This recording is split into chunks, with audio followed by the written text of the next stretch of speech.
right, we are in the 207 kitchen at Maine studio. I'm here with Anna Miller, who is the chef on the Schooner Ladona, which is part of the Windjammers Association. And today it sounds like we're bringing the South and New England together with what you're making. Good combination of both. What are you making? I'm making a blueberry barbecue sauce. Sounds good. So utilizing some blueberries, some local blueberry beer in there. So what I do with that is I just start off with some cider vinegar, a good base for any barbecue sauce. Cider vinegar. Yes. Did not know that. Yep. So I'll put that in a pot because you're going to simmer all these ingredients together. And then a can of blueberry ale, which is a nice treat. Yeah, anytime. You can throw some beer in there. Blueberry beer at that. Drink one of these while you're enjoying these wings.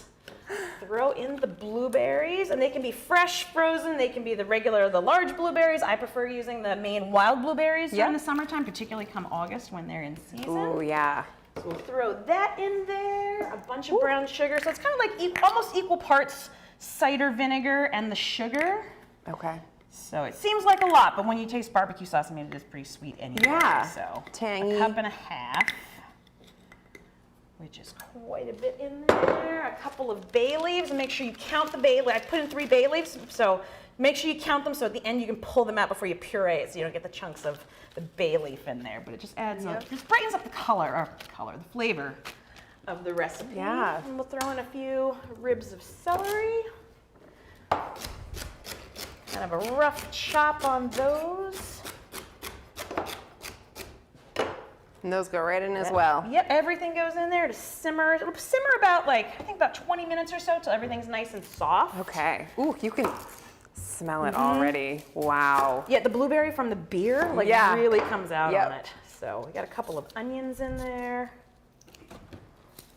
And after about 20 minutes or so of everything simmering all together, then you'll go ahead and puree everything and strain it. I mean, unless you want it chunky, that's fine too. But I prefer mine a little on the smooth side. So just throw it through a sieve real quick. Okay.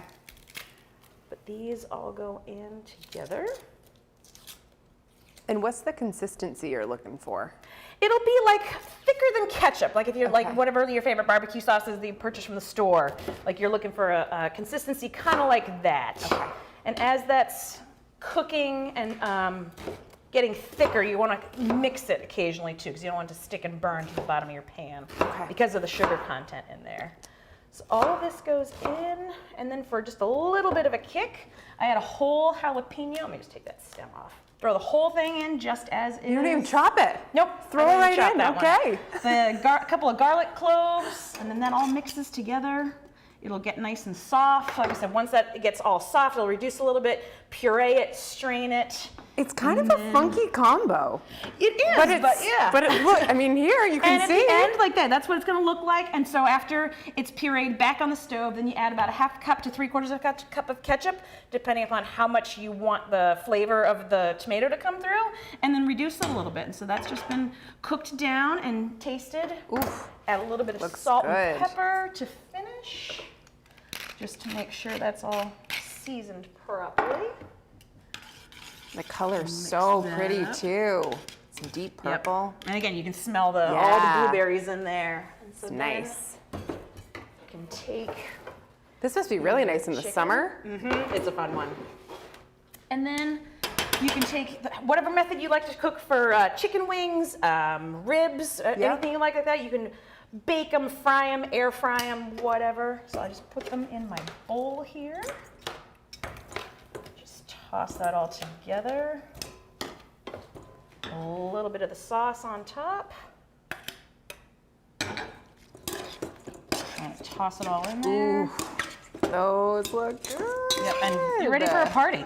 Wow. And you said, so you're using chicken obviously, but you said pork works as well. You can do pork ribs. Yep, you can do the chicken any way you like.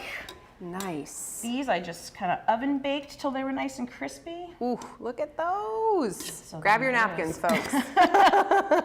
Nice and messy. Yeah. Bib might help too. Right. But finger licking good. And then again, we'll take some scallions on these guys here and do what we call a bias cut. So kind of at a nice angle like that. Yep. Throw those all over top. Look at that. And you've got a snack. Beautiful. All There right. you go. And as always, we'll have the full recipe, ingredients, instructions, all of that right in the 207 section of our website. I'm going to eat one of these and we'll be right back.